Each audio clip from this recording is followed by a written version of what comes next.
Hi guys, welcome back to the channel. In the last video we had this engine with the cylinder 8 that had a compression issue. In today's video we will be checking exactly where the leak is coming from. So what I'm going to do is we'll strip everything off. I'm not going to make a full detailed video on that. I just want to strip everything off, get to the cylinder 8, and then we're going to use two very special tools to see exactly where the leak is coming from, and I will also, with the other tool, I will show you the inside of the engine. So without further ado, let's get into it.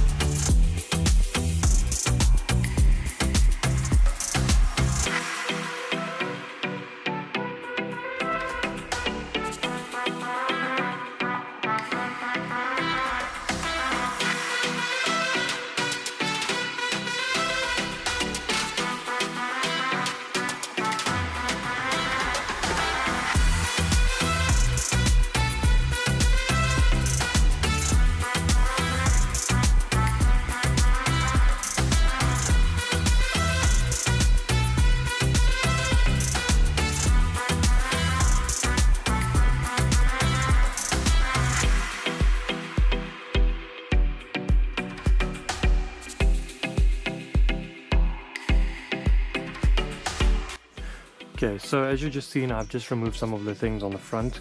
I need to get the engine to top dead center. I'll explain that in a little bit. So first off, here's the tools that I'm going to be using.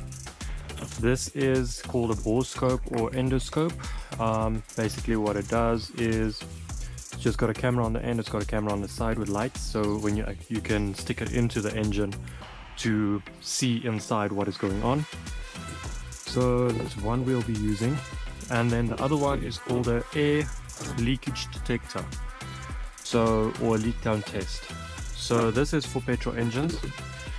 The tool consists of the actual tester itself, which is that. How it works is you connect air to this side.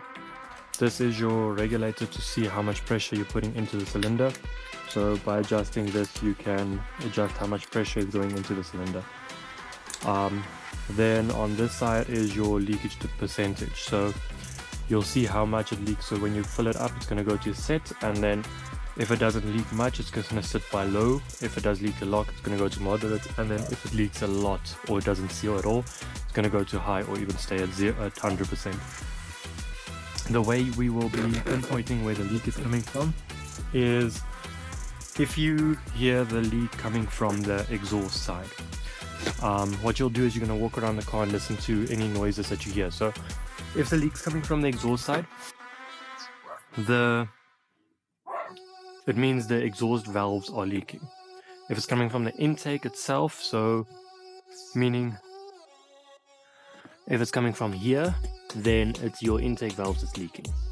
If it's coming from your oil cap, it's either piston or rings. And then if it comes from the water bottle cap, which I am expecting to, it's going to be your head gasket or block or something that's cracked. So what I'm going to do now is I'm going to connect everything up. I'll put pressure to it. I'm going to do around 6 bar, or try and get it as close as possible to 6 bar, and then we will see. After that, we'll take the air hose off and we'll see how much percentage it's actually leaking, and if it is leaking.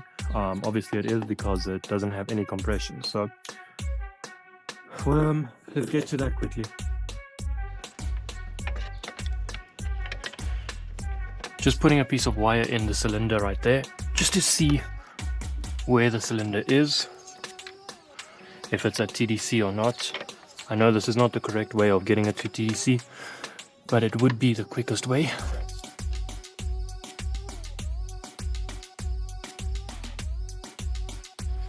So as you can see, as I'm turning this, the wire is moving up. Let me just get you guys a closer view.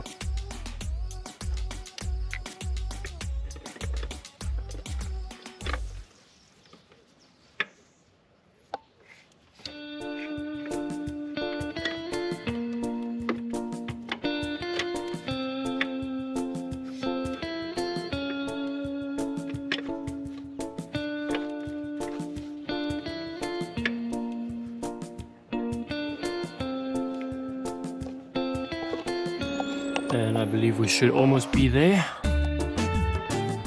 Okay, the cylinder goes down again, so meaning our top dead center is right here. Okay, perfect. That is a TDC on that cylinder, meaning the valves are closed and the cylinder is at the top, at the very top. Okay, next up.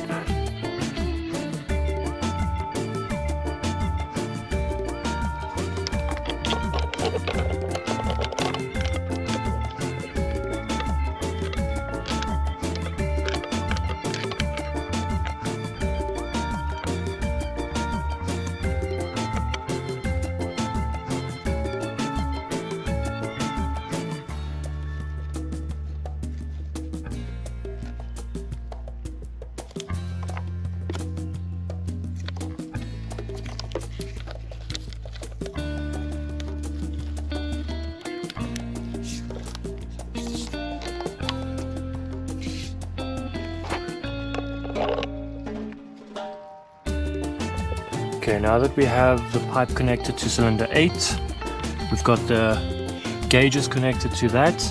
Just make sure it is nice and tight, which it is. Then what we're going to be doing is just want to release this completely. So we're going to be just putting this, turning this in on the regulator just to get it to 6 bars. So you'll see the needle moving.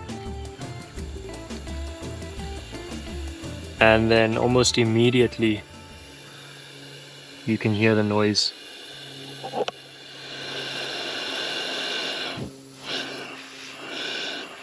So this is a breather in the engine, so what we have in this case, it is most probably a collapsed ring or cracked cylinder. Cracked piston. So you'll see the leakage is high. Now we can listen, there's nothing by the intake side, so it doesn't even help listening there. And then also if you're going to the exhaust side, if it was exhaust valves leaking, you would have heard it from the side where the exhaust pipe ends here. And there's absolutely nothing coming from there. So next up, this is definitely coming from the piston.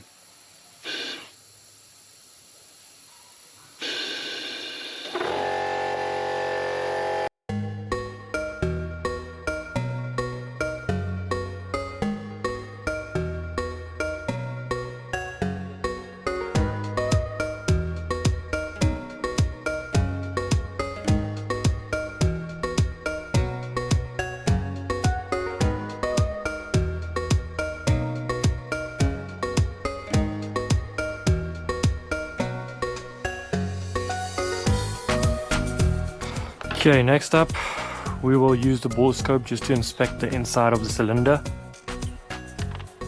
So we'll just switch it on.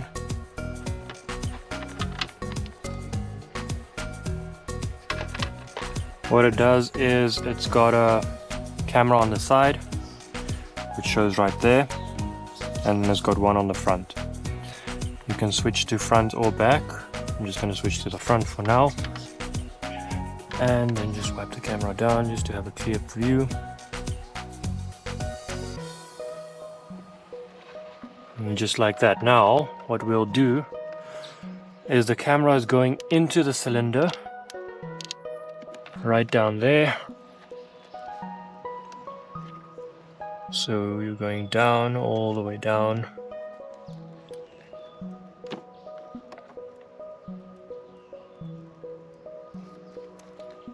Into the cylinder. Now what I want to do is I just want to turn the engine so that it's not a TDC anymore,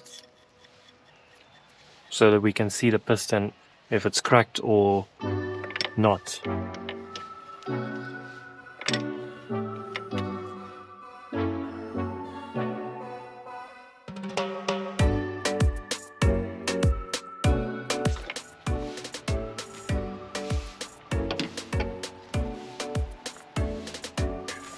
Okay, so I believe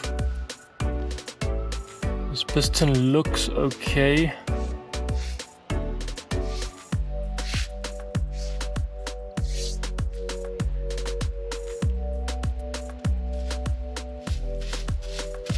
Just go to the side view.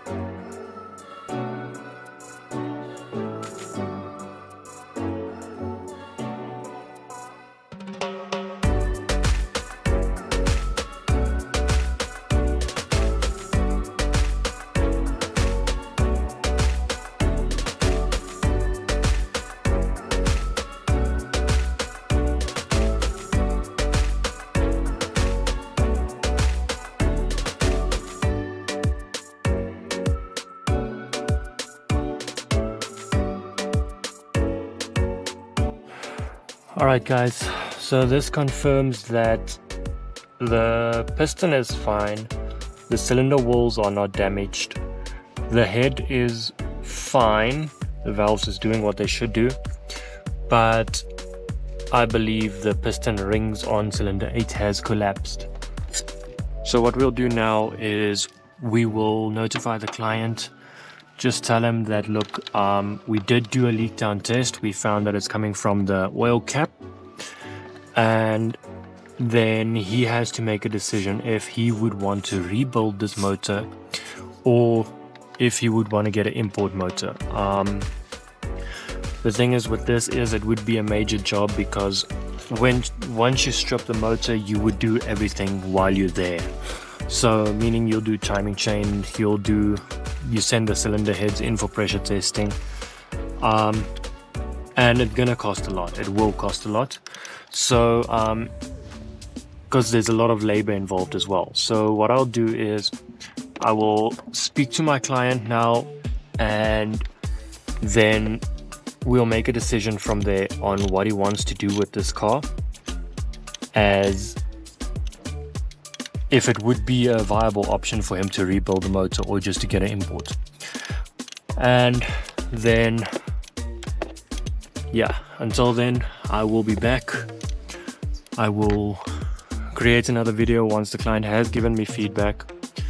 And then maybe, hopefully, we can rebuild this motor or just drop in an import motor. But for that, I'll have to take this car to my house and we'll pull the motor there and we'll do everything there. There is another video about a F10 528i with an N20 motor that I just pulled now. I am still busy creating that video. I'm not documenting the engine rebuilds, but I might do it on this one. Depends on if the client gives go ahead or if we're just putting in an import motor, as it is quicker and cheaper to do the import motor than rebuilding this. So guys, anyway, without further ado, please do not forget to hit that like and subscribe button, as it does help the YouTube algorithm and it does also help me create more content like this for you guys. And then I will see you in the next one. Cheers.